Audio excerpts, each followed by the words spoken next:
let's talk about it. Is the Community Shield? Is it a proper game for us, or is that pre-season? I don't really know. You tell me. Well, listen, I've always said it's a little bit of a glorified soccer aid. I don't really see it as a huge trophy, but I will say that it's against the side that we have absolutely got to be better than this season. And, if we win it, which I want to, I'm not going to start getting big-headed about it because it's not really something that I look at and hold out in high regard. But I will say that it sets you up for the season against the best side out there, and probably the best side in the world. It is the best side in Europe at the moment. They've proven that by winning a treble.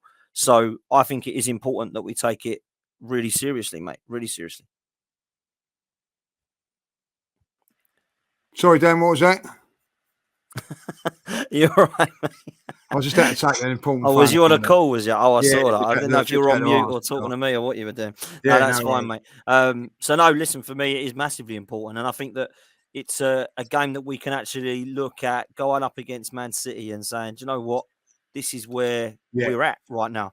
This is where we need to be at. Where we're at. I'm with you. I think we need to play really.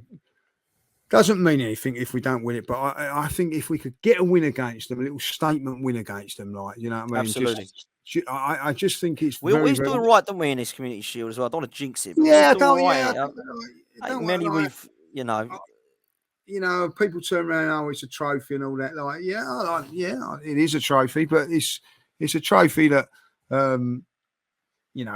doesn't mean too much if you lose. That's what I just said. It ain't one that I look at high regard. No, but it sets you up for the season, innit? We got battered 4-1 or something. It wouldn't be good start. Yeah, yeah, exactly that. You know what I mean? Like, I want us to go there and just sort of like try and put it on Man City a little bit, like just to say, we're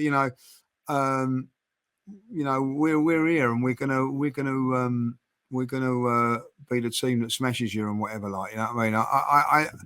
I think that's very, very important that we do something in against City this because at the end of the day,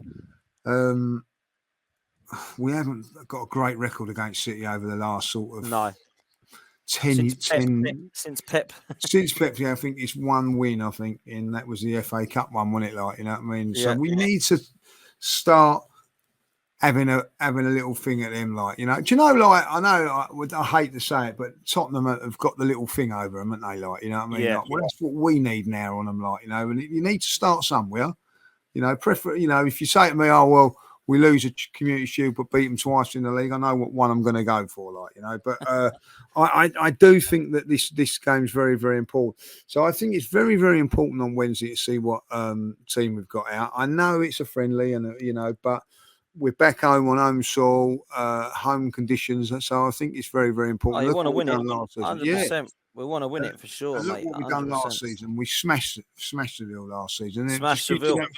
Gives you that confidence going forward. It's a momentum, innit? It's a momentum, and that's so important. It really is. But listen, before we go to some questions and talk a little bit of transfers and what we might still need, I want to talk about Jurrien Timber because I looked at him and thought he was very impressive, particularly on the football. I thought he was excellent. And when he went to left back, I was surprised. I thought, what's going on here? I thought he was excellent. I thought he was so, so good. And I've been interested as to what Mikel Arteta has done at left back, and I'm kind of the mindset that he's deciding who his backup left back is, because Zinchenko's been out, hasn't he? So it's an opportunity for him to go, right, who is my backup left back? Is it Kiwior? Is it Tierney? Is it Tomiyasu? Is it Timber? We've got 4 games. I'm going to play them all, and that's what he did. And I have to say, the big position that improved when Timber was at left back was Kai Havertz in that left 8. Yeah. Good and point. I thought as soon as Timber was there, I looked at him and I thought, you're playing well because Timber is absolutely mustard. And I stand by that. And I love Kieran Tierney and I like Tomiyasu a lot. And I think Kiwior is a good player. I'm not so sure he's a left back, mind you, but I think he's a good player. I love Kieran Tierney and he'd be the one that I'd start if Zinchenko's out. But I think Jurrien Timber's given Arteta a bit of a headache because I thought he was really good, Lee. Really good.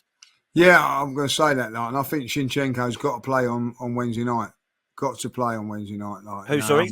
Timber? No, Zinchenko. Otherwise, he's not going to start for the Community Shield and going into the season. Like, you know, I think it's a bit of a worry that he's not played in any minutes again. He's missed a lot of football. Misses a lot of games, you know.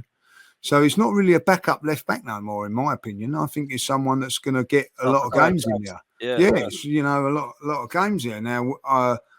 Tomiyasu done okay against Man United. Weren't great, but he done okay. He looks fit, looks strong. And then I look at Timber, and he come in there. I thought, this kid can play anywhere. Played really well at right back. He looks, really, really good. He looks like solid in everything that he does. I've been really, really impressed with him. I didn't really know too much about him, Dan, you know what I mean? But this is a guy that can play across the back for any sort of... This is the thing that you need with a squad player like that. He's going to get his games, whether you see this difference between him and a goalkeeper, isn't it? There's going to be times when he's going to be playing right back. There's going to be times when he's going to be on left back. There's going to be times when he's playing central defence, I think, Very, very good on the ball. Very, very confident on the ball. Comes out with it and all that, And if we can break the lines through him by just running at times, that's going to be really, really interesting to us. And when he gets there, I think it's a good thing. And I think that at the end of it, Dan, I do believe that when Zinchenko's not playing, we're not as fluent. But if we can get Timber in or whoever it will be, then I think that's important for us. That we don't keep going, we're missing Zinchenko. So I think it's a massive thing for him. I think great buy. And I honestly think that, he could actually play there as well, So I do still fear for Tierney. I'll be honest, you know what I mean? I look at that and he's thinking, right, well, when is he going to play him start him a game or whatever? And look good when he come on, though, Lee. Set up the goal. He looks really good when he come on. So I think that his crossing was a little bit poor, if I'll be honest. But, he's a good defender, Dan. Play him at left back. Then if you need to be inverted, if that's the way it is, then on the right-hand side, then Timber will have to play and Ben White will have to miss out. When Zinchenko's fit, probably Ben White will be the player on the right-hand side. That's how I see it's going to happen. Yeah. But Zinchenko's definitely not going to be about for a while, and I'll tell you why. He won't play Wednesday because he's got his Ukraine charity match at the weekend. So he's definitely going to miss the Community Shield because it's the day before that. So Zinchenko won't be fit until season now. He won't be playing until the actual league starts now. So, yeah, that's that. So he's playing a charity game and not the Community Shield? He's playing the charity game on the 5th of August, which is a day before Wembley. Because it's his Ukraine game with Shevchenko. I think that's right, unless someone in the chat can tell me differently. But I'm sure that he's playing on the 5th of August. It's Chelsea's ground, isn't it? I know. Yeah, so that's the day before. Really? He's going to play. He's playing in that. Yeah, he's playing in that at Stamford Bridge ahead of the Community Shield. And so it's obviously been agreed by Arsene Wenger. That's rolling back the years by Mikel Arteta that that's going to be the case. So because he ain't played all pre-season, I don't know when he's going to come back, mate. If I'm honest, so I do think that's why Arteta's tried all 4 of them at left back because he knows that perhaps for the first couple of weeks of the season we won't have Zinchenko, another player who's always injured. A lot of people get on back with Tomiyasu and Tierney and all that. Zinchenko, he's always. I don't know what's wrong with him. Does anyone know what's wrong with Zinchenko? If he's playing in a charity match at the week, he must be fit again now. He was training out there after games and all that. I know that. Yeah. But there we go. So left back for me, it would be Kieran Tierney, but I'm going to say that because I love him. But I think Timber and Tomiyasu, and he's trying them all there, isn't he, Mikel Arteta? So who knows? Lastly, just want to talk about Kai Havertz very quickly.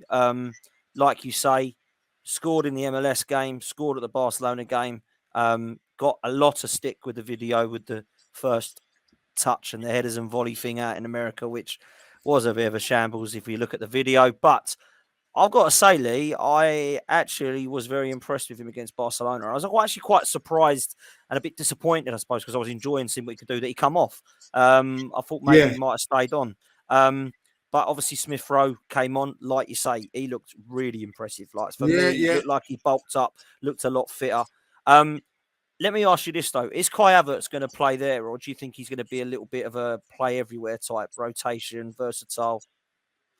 I have no clue on this. We were talking about this the other day.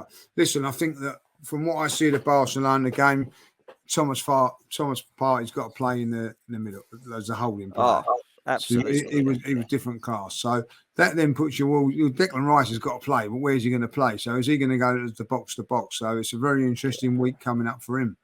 But I'm with you on this. That Kai Havertz played really, really well, and finished his goal really well, and also I know that I went to that bloody soccer challenge thing, like, you know, I mean, it was okay. It's not for me, if I'll be really honest. He done well in some things, and then, you know, was poor in the other. But he weren't the only one, by the way. But he didn't do himself no favours there, and I was a little bit. I felt at the time when I said it, like, you know, sort of hung him out to dry a little bit there, because if he was good in it, you know, nothing would have come of it, and if he was bad, he got all the stick that he got. So, but when the ball come across for him to volley in the game the next day, he smashed it in, which was a better finish. I didn't realise how good a finish that was until I see it on TV. So, and then took his goal against Barcelona really well as well. And I'm with you on this, Dan. I thought he was brilliant in the first half. Not just his play when he had the ball, off the ball as well. Yeah, you know, that was what I was looking at. I was looking at what he was like off the ball, because I had worries, and I do have worries that he's still that position. I think Declan Rice will play there. I don't see Havertz starting. I don't see him as a regular starter. A lot of people say he must be because he's 65 million. I don't think he will be. He's not going to get ahead of Ødegaard. He's not going to get ahead of Rice, and he's not going to get ahead of Partey. So he's either going to play in a different position. I don't think he's going to get ahead of Jesus, Martinelli, or Saka. So unless he's going to play in goal, I don't think he's really going to get a game in the first team. So this is fine by me. Absolutely fine. Another one that can come on and cause some strength in depth and create some strength in depth. I think Kai Havertz had a very good half. I don't think it's good enough to then force somebody out the side. But he's going to be an interesting player because, to be fair, he has got 2 goals in 4 games. So we can't sit there and say he's been a shambles already, like some people were trying to. So I thought I'd mention him. Anything else, mate, on pre-season before we come to some questions that impress you? I'm with you. It's really interesting to see what's going to happen with Rice. You know what I mean? I haven't really seen enough of Declan Rice to say, what we're going to do there. At this chat, speaking to a few West Ham fans today, and they was all saying, like, well, you got to look after him, he's great and all that, like, you know. So and we know that he is. So it'd really be very, very interesting where he plays.